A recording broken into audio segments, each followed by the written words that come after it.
Umyalezo ophuthumayo kuMax lokho kulandela ukusabalala kwamavidiyo akhe ey'nkundleni zokuxhumana. Kwathiwa ngazi ukuthi kufuneka iy'mpahla abaleka nazo e-Eastern Cape la khona owayesebenzela khona eyi-security.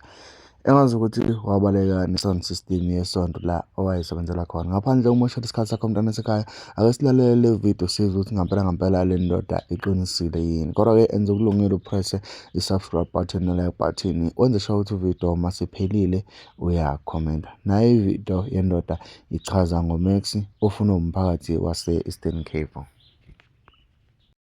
Bhuti uDubule, besicela ungibuzele uMax Makhanya owaziwa ngelikaNceko eMthatha, wayesebenza ngamehlo mama security, owaziwa ngelikaNceko eMandela la wayehlala khona, wayesebenza ngamehlo mama security.